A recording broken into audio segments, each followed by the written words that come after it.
नमस्कार, सत्यहिंदी.com में आपका स्वागत है। एक नजर अब तक की सुर्खियों पर।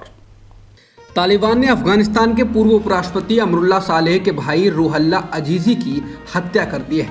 उनके परिवार के लोगों ने यह दावा किया है। समाचार एजेंसी रॉयटर्स के अनुसार रूहुल्ला के भतीजे इब्दुल्ला सालेह ने यह जानकारी दी है। उन्होंने रॉयटर्स से कहा कि उन्होंने मेरे चाचा को मार डाला, उन्होंने कल उन्हें मार दिया और उनकी लाश भी नहीं दे रहे हैं। वे कह रहे हैं उसे सड़ने दो।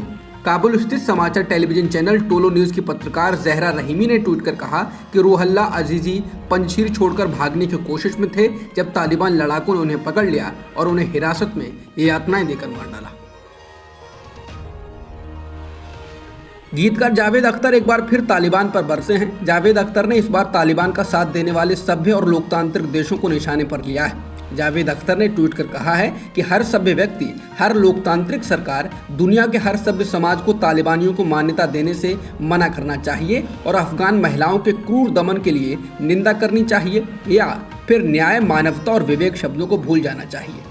एक अन्य ट्वीट में उन्होंने कहा कि तालिबान के प्रवक्ता ने कहा कि महिलाएं मंत्री बनने के लिए नहीं बल्कि घर पर रहने और बच्चे पैदा करने के लिए होती हैं, लेकिन इसके बावजूद दुनिया के तथाकथित सभ्य और लोकतांत्रिक देश तालिबान से हाथ मिलाने को तैयार हैं। कितनी शर्म की बात है। अमेरिका में हिंदू राष्ट्रवाद पर होने वाले अंतर्राष्ट्रीय सम्मेलन के आयोजकों ने आरोप लगाया है कि उनमें से कई लोगों को सम्मेलन में भाग लेने से मना किया गया है, गालियां दी गई हैं, कुछ को तो जान से मारने तक की धमकी दी गई है। समझा जाता है कि इनमें से कुछ लोगों ने अपना नाम वापस भी ले लिया है और सम्मेलन में भाग नहीं लेने का फैसला किया है। ब्रिटिश अखबार द गार्जियन ने यह खबर दी है। बता दें कि डिसमेंटलिंग ग्लोबल हिंदुत्व नाम से एक सम्मेलन अमेरिका में आयोजित किया जा रहा है। इसे वहां के 53 विश्वविद्यालयों ने स्पॉन्सर किया है। इस सम्मेलन का मकसद हिंदू राष्ट्रवाद पर बहस करना है। अखबार के मुताबिक उग्र हिंदू गुटों ने कहा कि यह कार्यक्रम एक विशाल मिथ्या जानकारी फैलाने का कार्यक्रम है और इसमें भाग लेने वालों को गंभीर नतीजे भुगतने होंगे। यही नहीं, आयोजकों को भेजे गए हजारों ईमेल में से एक में कहा गया है कि यदि सम्मेलन होता है तो मैं ओसामा बिन लादेन बन जाऊंगा और सबको मार डालूंगा, फिर दोष मुझे मत देना। भारत आज नई दिल्ली में ऑस्ट्रेलिया के साथ पहली 2+2 मंत्री स्तरीय वार्ता की मेजबानी करेगा। ऑस्ट्रेलिया विदेश मंत्री और रक्षा मंत्री भारत के विदेश मंत्री डॉक्टर एस जयशंकर और रक्षा मंत्री राजनाथ सिंह से मुलाकात करेंगे और विभिन्न मुद्दों पर चर्चा करेंगे। इसके अलावा ऑस्ट्रेलिया के विदेश मंत्री और रक्षा मंत्री शाम को करीब 4:30 बजे प्रधानमंत्री मोदी से भी मुलाकात करेंगे। देर से सही पर कांग्रेस ने भी मिशन उत्तर प्रदेश विधानसभा चुनाव 2022 की शुरुआत कर दी है। प्रियंका गांधी ने आने वाले दिनों में पूरे प्रदेश में 12,000 किलोमीटर की दूरी नापने का फैसला करते हुए प्रतिज्ञा यात्रा निकालने का ऐलान किया है। अन्य दलों से कहीं पहले कांग्रेस ने अपने 4 दर्जन प्रत्याशियों को चुनाव लड़ने की हरी झंडी दिखा दी है। कांग्रेस का फोकस सबसे पहले उन 100 सीटों पर है जहां उसे जीत की संभावना दिखाई दे रही है। इनमें अधिकतर शहरी तो कुछ प्रभावशील नेताओं के इलाकों की सीटें हैं। समाजवादी पार्टी के बाद अब कांग्रेस ने भी तय कर लिया है कि किसी बड़े दल से चुनावी तालमेल नहीं होगा। हाँ, छोटे दलों से बातचीत के रास्ते कांग्रेस ने जरूर खोल रखे हैं।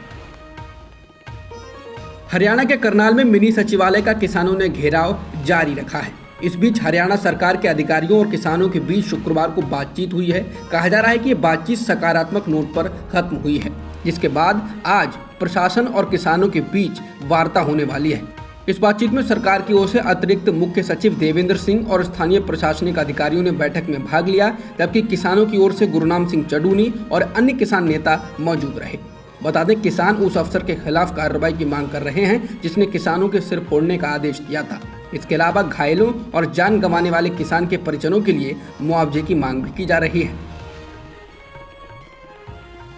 भारत में पिछले एक दिन में 33,376 कोरोना संक्रमण के नए मामले दर्ज किए गए हैं। इसके अलावा इस दौरान 308 मरीजों की मौत भी हुई है, जिससे मृतकों का आंकड़ा 4,42,317 पर पहुंच गया है।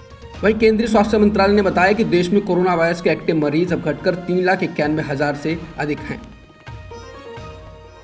सर्बियाई स्टार नोवाक जोकोविच यूएस ओपन के फाइनल में पहुंच गए हैं। जोकोविच ने सेमीफाइनल में जर्मनी के अलेक्जेंडर जेवरेव को हराकर फाइनल में प्रवेश किया। अब जोकोविच फाइनल में दानिल मेदवेदेव से भिड़ेंगे और अगर जोकोविच ये खिताब जीत लेते हैं तो ये उनका रिकॉर्ड 21वां पुरुष एकल ग्रैंड स्लैम खिताब होगा। वो अभी 20 ग्रैंड स्लैम खिताब के साथ रोजर फेडरर और राफेल नडाल की बराबरी पर हैं।